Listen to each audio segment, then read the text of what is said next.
All right, guys, so today we're going to be talking about Google Ads Sitelink extensions, right? What they are, why are they useful for your campaigns, and why they recommend them so much on the Google Ads platform for you to use them. So we're going to dive right in and talk about this. Okay, so one of the main benefits of using Sitelink extensions is the space that it takes up on your ads, specifically on mobile, right? So we're gonna show you an example of Sitelink extensions used the proper way. Okay, so you can see here, I just did a quick search and we have a few using Sitelink extensions, some are not, right? So you can see that at times, if you use Sitelink extensions, it can also improve your optimization score. It can also influence in your quality score for ranking, okay? So notice this one here. So these Hensley brothers, they're doing a good job here using Sitelink extensions. So notice that obviously this is on a desktop version, but on mobile, it actually looks a little different. So you can see here, it's very clear the formatted links,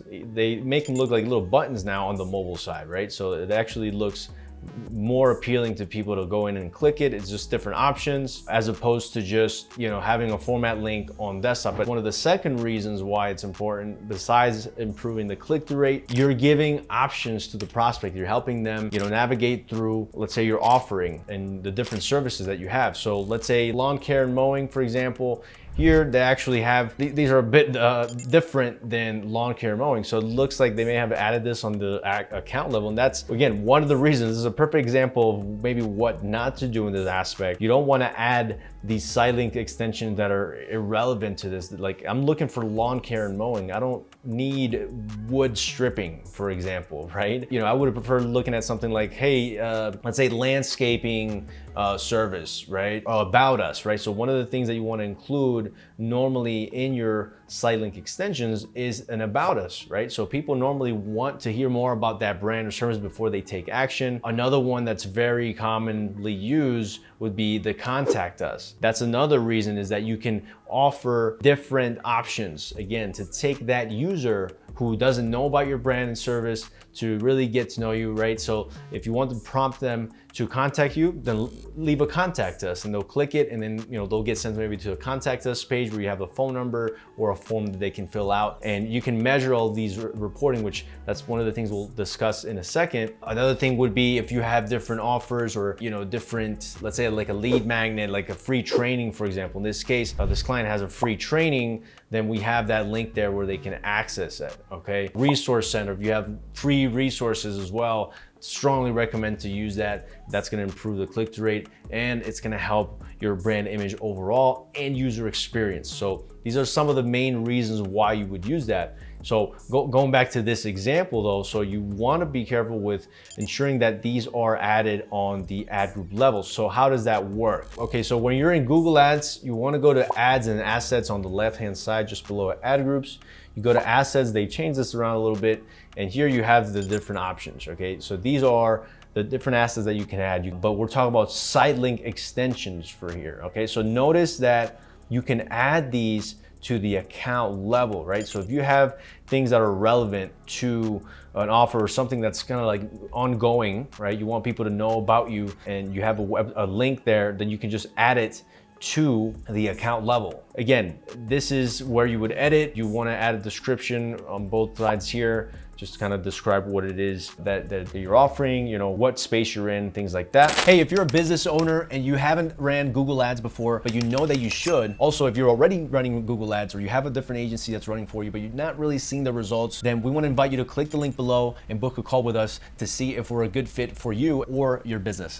One of the important things is here, when you get to this area, you want to select on the ad group level, right? This is going to give you more control to modify your ad accordingly, right? So if you have an ad group where you're talking about, let's say if you offer clothing, you're a clothing brand and you have discounts, let's say you have a 25% discount for this month of September, for example, then you want to add that in the ad group level. You don't want to add that to all your if you have multiple search ads for different services, different products. You don't want to offer that 25% to every single ad and add that, because it will show up. If you add it to the account level, that's what's going to happen.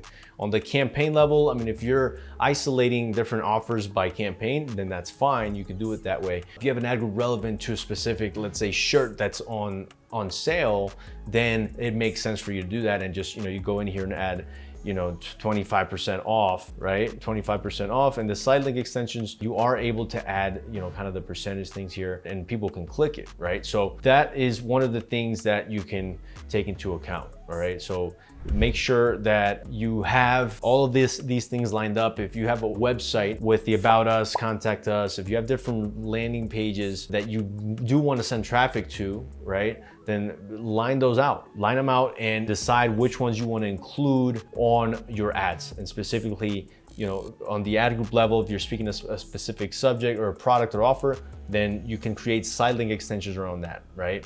So this is where you would go to do that. And then this is where you can also measure the performance of these site link extensions. You can see, how many clicks, how many conversions are attributed to these specific extensions. So for example, this one doesn't have a really high click-through rate, but notice the number of conversions that even just the About Us has generated.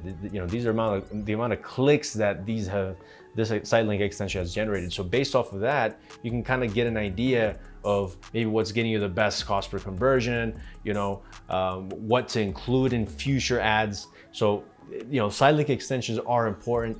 If you take all these things into account, they do help. So if you're not doing site link extensions, we strongly recommend that you start, because everything what we just mentioned helps the click-through rate. You have a little bit more real estate space taken up on the ad, so people are more likely to click on it. It goes back to the click-through rate thing. Another thing is it helps your prospect go to different offerings, right? So you give them options for them to go to your lead magnet, to contact you directly, right? So the people that just say contact us, and they just automatically, I'm just gonna call them here or click the link, and you'll be able to reach them that way. And then the other part is simply easy navigation and user experience for individuals, where you can offer a more personalized experience. And you have reporting, okay? That's the great thing. You can see if these site link extensions are really working. Are they generating results? Is there a high click-through rate for these or not, right? So there you have it, guys. These are the site link extensions, best practices that you can apply right now. We strongly recommend that you do add them. Don't forget to like, comment, subscribe. We'll see you on the next video.